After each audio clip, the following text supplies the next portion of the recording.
যদি আপনি ফেসবুক পেজের এই 5টি কাজ করা এখনই বন্ধ না করেন তাহলে সারা জীবন ফেসবুক পেজে কাজ করেও আপনি কিন্তু রিচ পাবেন না, রিচ না পেলে ভিউ পাবেন না, আর ভিউ না পেলে ফলোয়ার বা টাকা ইনকাম তো করতেই পারবেন না। সো কোন 5টি কাজ মাস্ট বি আপনার ফেসবুক পেজে করা উচিত নয়, চলুন সেগুলো জানিয়ে দিচ্ছি। নাম্বার 1, আমরা ফেসবুক পেজ খুলে প্রথমে যে ভুলটা করি সেটা হচ্ছে আমরা একটা ভিডিও আপলোড দিয়ে সেটা মেসেঞ্জার, হোয়াটসঅ্যাপ, ইমো বা অন্যান্য সোশ্যাল প্ল্যাটফর্মে কিন্তু সেটাকে আমাদের রিলেটিভস বা হচ্ছে ফ্রেন্ডসদের কাছে পাঠিয়ে দিই। দেখা গেল তারা এই ভিডিওটা ক্লিক করলো, ম্যাক্সিমাম লোক হয়তো আপনি যে ক্যাটাগরি ভিডিও আপলোড করেছেন বা আপনার যে ভিডিও সেটা হয়তো পছন্দ করেনি, 2 থেকে 3 সেকেন্ডের মধ্যে বেরিয়ে চলে আসছে। এইটাকে ফেসবুকের রোবট একটা নেগেটিভ পয়েন্ট হিসেবে ধরে নেয়, পরবর্তীতে এই ভিডিও রিচটা তারা কমিয়ে দেয়, বাড়িয়ে তো দেয় না বরং কমিয়ে দেয়। পরবর্তীতে আবারও আপনি সেম ভাবে তাদেরকে পাঠাতে শুরু করলেন, একটা সময় দেখা গেল যে আপনি 100 জনকে পাঠালেন, এখান থেকে হয়তো 5 জন ফুল ভিডিওটা দেখলো আর 95 জন হয়তো এই ভিডিওটা 2-3 সেকেন্ড দেখে স্কিপ করে চলে গেল। তখন ফেসবুকের রোবট ধরে নেয় যে আপনার এই ভিডিওগুলো কোয়ালিটি ফুল না। পরবর্তীতে আপনি তাদের কাছে লিঙ্ক পাঠালে কিন্তু এটাকে তারা নেগেটিভ হিসেবে ধরে নেয়, প্রথমে ভিডিওর রিচ ডাউন করে পরবর্তীতে টোটাল পেজের রিচটাকে ডাউন করে দেয়। এই ক্ষেত্রে আমি আপনাদেরকে বলবো যে হ্যাঁ, আপনি দেখেন যাদের কাছে ভিডিওটা পাঠাচ্ছেন তারা আপনার ভিডিও পছন্দ করে কিনা, পার্সোনাল ফোনে একটু কথা বলে নেন, যদি তারা পছন্দ করে তাহলে তাদেরকে পাঠাতে পারেন। এখন প্রশ্ন হচ্ছে যে আমার একদমই নতুন পেজ, তাহলে আমি ভিউটা আনবো কি করে? নতুন পেজের ক্ষেত্রে অবশ্যই আপনাকে একটা কোয়ালিটিফুল ভিডিও আপলোড করতে হবে, একটা আকর্ষণীয় থাম্বনেল দিতে হবে এবং সেই সাথে হ্যাশট্যাগ গুলো প্রপারলি বসাতে হবে। আর এই কাজগুলো আপনি কন্টিনিউয়াসলি ধৈর্য সহকারে বেশ কিছু সময় করে যাবেন, তারপরে আস্তে আস্তে করে সফলতার মুখ দেখবেন। আরেকটা বিষয় বলি যে আপনার ভিডিওগুলো কোনো গ্রুপে শেয়ার করতে যাবেন না, অথবা আপনি কোনো একটা পোস্টের কমেন্টে গিয়ে আপনার ভিডিওর লিঙ্কটা দিয়ে দিবেন না। এগুলো একটা সময়ে এইটাকে আসলে ফেসবুকের রোবট কিছু মনে করতো না, বাট রিসেন্টলি সেটাকে তারা ট্রেস করে যে এই কাজটা যারা করে তারা হয়তো বা স্ক্যামার, মানে এক সময় চলতো বাট এখন আর এটা তারা কিন্তু পজিটিভলি নেয় না, যে কারণে কিন্তু আপনার ভিডিও রিচ কমায়, পরবর্তীতে পেজের রিচও কমায়। সো এভাবে আপনারা লিঙ্কগুলো গ্রুপেও শেয়ার করবেন না বা অন্য কোনো ভিডিও কমেন্টের নিচেও শেয়ার করবেন না। আরেকটা বিষয় বলি, আমরা যেমন ইউটিউবে কোনো একটা ভিডিওতে যে কোনো একটা লিঙ্ক কিন্তু আমরা ডিসক্রিপশন বক্সে দিয়ে দিতে পারি, বাট ফেসবুকে কিন্তু সেটা চরমভাবে মানা করা আছে। যদি আপনি শেয়ার করেন, মানে ডিসক্রিপশন বক্সে কোনো যদি লিঙ্ক শেয়ার করেন, তাহলে কিন্তু আপনার ভিডিওটাকেই আপনার প্রবলেম করে ফেলবে। রিচ তো কমানো হচ্ছে, সেটা তো অনেক আগের ব্যাপার। দেখা গেল আপনার টোটাল ভিডিওটাই কিন্তু তারা ফেসবুক থেকে রিমুভ করে দিবে অথবা এখানে তারা একটা স্ট্রাইক দিয়ে দিবে। সো ডিসক্রিপশন বক্সে কখনো কোনো প্রকার লিঙ্ক দিতে যাবেন না, শুধু টাইটেল বা কোনো টেক্সট থাকলে সেটা লিখে দিবেন, দ্যাটস ইট। নাম্বার 2তে আমরা যে ভুলটা সবচেয়ে বেশি করি সেটা হচ্ছে ফেসবুকে যখন আমরা ভিডিও আপলোড করতে যাই তখনই দেখি যে কোলাবোরেশন নামে একটা অপশন আছে। সো এই কোলাবোরেশনটা দেখে আমরা যে কাজটা করি, আমাদের পরিচিত কারো যদি বড় পেজ থাকে, সে কন্টেন্ট ক্রিয়েট করছে, তার সাথে আমরা কোলাবোরেশনটা করে দিই। এখন ফেসবুক যেহেতু দিয়েছে আমরা কোলাবোরেশনটা করে দিই। প্রাথমিকভাবে আমি মনে করেছিলাম যে না, এটা তো একটা ভালো জিনিস। আবার অনেক ইউটিউবার এটা বলেছে যে না, আপনি কোলাবোরেশন করে ইনস্ট্যান্ট একটা পেজ থেকে অনেক বেশি ভিউ নিয়ে আসেন, অনেক বেশি ফলোয়ার নিয়ে আসেন। হ্যাঁ, ইনস্ট্যান্ট নিয়ে আসতে পারেন, কিন্তু পরবর্তীতে আমি ফেসবুকের যে মনিটাইজেশন পাওয়ার যে শর্তগুলো রয়েছে সেখানে গিয়ে দেখলাম যে না, এটা যদি আপনি মনিটাইজেশনের জন্য আপনি যদি এই কাজটা করেন তাহলে তারা মনিটাইজেশন দিবে না। এটা বিজনেস পারপাস করতে পারেন, ধরেন আপনি একটা প্রোডাক্টের রিভিউ করেছেন, আপনার প্রোডাক্টগুলো আপনি বোস্ট করে থাকেন, সেল করে থাকেন, তখন আপনি অন্য একটা পেজের সাথে এটাকে আপনি কোলাবোরেশন করতে পারেন। বাট নর্মালি যদি আপনি মনিটাইজেশন থেকে টাকা ইনকামের জন্য এটা করেন তাহলে কিন্তু তারা আপনাকে মনিটাইজেশনটা দিবে না। সো এই ক্ষেত্রে আপনি এই কাজটা কোলাবোরেশনটা করবেন না। আপনাকে কষ্ট হোক, আপনি 2 মাস 4 মাস 6 মাস 1 বছর কাজ করে আপনার পেজটাকে উপরের দিকে নিয়ে যান, বাট এইটা করলে কিন্তু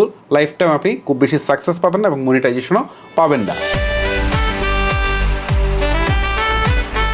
নাম্বার 3 যে কমন মিস্টেকটা, এটা কিন্তু মোটামুটি কম বেশি সবাই করে থাকে। দেখা গেল আমি একটা ভিডিও আপলোড করলেই অনেকে আসে বলে যে ভাই ফলো করলে ফলো পাবেন, ফলো করে ব্যাক দেন, বা হচ্ছে আমার এটা কপি লিঙ্ক করেন, আমার এটা শেয়ার করেন, আপনারটা শেয়ার করে দিয়েছি। এই টাইপের কথাবার্তা। যদি আপনি মুসলমান হন তাহলে হযরত মুহাম্মদ সাল্লাল্লাহু আলাইহি ওয়াসাল্লাম নামটি লিখে যাবেন, কে কে আল্লাহকে ভালোবাসেন, এই টাইপের অনেক কথাবার্তা ভাই লিখেন আপনারা। পপুলার কিছু চ্যানেল বা ভিডিওর হচ্ছে কমেন্ট বক্সে গিয়ে আপনারা এটা কিন্তু লেখেন। এটা যে কত বড় বোকামি সেটা হয়তো বা জানেন না। এইটাকে কিন্তু ফেসবুকের রোবট মারাত্মক একটা স্ক্যাম হিসেবে ধরে নেয়, পরবর্তীতে আপনার পেজের রিচটা কিন্তু তারা ডাউন করে দেয়। এইটাও কিন্তু এক সময় কাজে লাগতো, বাট এখন কিন্তু এটাকে স্ক্যাম হিসাবে ধরে নিচ্ছে ফেসবুকের রোবট। তো আপনি এই কাজটা করবেন না। এটা যদি করেন তাহলে আপনার পেজের রিচ ধীরে ধীরে কমে যাবে। নাম্বার 4, আমরা যখন নতুন করে কন্টেন্ট ক্রিয়েশন শুরু করি তখনই আমরা একটা কাজ করি, সেটা হচ্ছে পপুলার কন্টেন্ট ক্রিয়েটার যারা রয়েছে তাদের কিছু ভিডিওর ক্লিপ কিন্তু আমাদের ভিডিওর মাঝে ইউজ করি। তখন আমাদের ভিডিওগুলো খুব দ্রুত ভাইরাল হয়ে যায় বা ভিউজটা অনেক বেশি আসে, ফলোয়ার্স আছে। সো এইটা দেখে আমরা অনেক খুশি হয়ে যাই। বাট ফেসবুকের যে অ্যালগোরিদম রয়েছে সেখানে কিন্তু এটা সম্পূর্ণ নিষিদ্ধ, কারণ এইটা করলে পরবর্তীতে আপনি মনিটাইজেশন পাবেন না। তাহলে আপনি এত পরিশ্রম করে কি করবেন? এবং একটা সময় এসে আপনার পেজে কিন্তু আপনার ইস্যু আসতে পারে। সো ইস্যু আসলে তো মনিটাইজেশন পাবেন না, আর পেজ নষ্ট হয়ে যাওয়ার একটা সম্ভাবনা থেকে যায়। এখন যে বিষয়গুলো নিয়ে কথা বলছি এগুলো এক সময় ঠিকঠাক মতো চলছে, বাট এখন কিন্তু ফেসবুক অনেক বেশি স্ট্রিক্ট হয়ে গেছে, এখন তারা কিন্তু এগুলো করতে দিচ্ছে না। সো অন্যের যে ভিডিও ক্লিপ আছে সেগুলো ইউজ করা থেকে বিরত থাকবেন, একদমই নিজের ক্লিপ ইউজ করবেন, অন্যের কোনো কিছু ইউজ করতে যাবেন না। এটা তো ভিডিও ক্লিপের কথা বললাম। আমরা সবচেয়ে বেশি যে ভুলটা করে থাকি সেটা হচ্ছে যে আমরা অন্যের মিউজিক ইউজ করে থাকি, অথবা আমরা ফেসবুকের কপিরাইট মিউজিক নেই বা অন্যের একটা মিউজিক নিয়ে ফেলি। তো এটা কিন্তু মারাত্মক একটা মিস্টেক, কারণ কিছুদিন আগে আমি একটা ভিডিওতে বলেছিলাম যে ফেসবুক তাদের রুলস রেগুলেশন অনেক পরিবর্তন এনেছে। ফেসবুকের যে নিজস্ব মিউজিক লাইব্রেরি আছে সেইখান থেকে যদি আপনি মিউজিক নেন তাহলেও কিন্তু আপনাকে কপিরাইটে তারা ধরবে, কারণ তারা একটা সুনির্দিষ্ট সময় পরে গিয়ে তারা কিন্তু এই যে আপনার মিউজিক লাইব্রেরিটা ব্যবহারের অনুমতি দেয়, বিশেষ করে আপনি মনিটাইজেশন পাওয়ার পরে। সো এখন যদি আপনি মনিটাইজেশন পাওয়ার আগে ইউজ করা শুরু করে দেন, এটা কিন্তু আগে ছিল না, এই রুলসটা এরকম ছিল না। আমি রিসেন্টলি এটা দেখলাম যে তারা এটা এভাবে করেছে, তাহলে কিন্তু আপনাকে কিন্তু কপিরাইট দিতে পারে, তারা ম্যাক্সিমাম টাইমেই দেয়, যে কারণে আপনারা অনেক সময় মনিটাইজেশন পান না। এই ক্ষেত্রে আমি বলবো যে প্রথম অবস্থায় আপনার মিউজিকটা ব্যবহার করা থেকে বিরত থাকেন। আর যদি মনে করেন যে আপনার কন্টেন্টের সাথে মাস্ট বি মিউজিক লাগবেই, কোনো কিছু করার নেই, তাহলে আপনি নিজের পকেটের টাকা খরচ করে আপনি মিউজিক বানিয়ে নেন, নিয়ে আপনি ইউজ করা শুরু করেন, এটা ইনভেস্ট হিসাবে আপনি মিউজিকগুলো কিনে নেন, তাহলে এটা আপনার জন্য অনেক বেটার রেজাল্ট দেবে।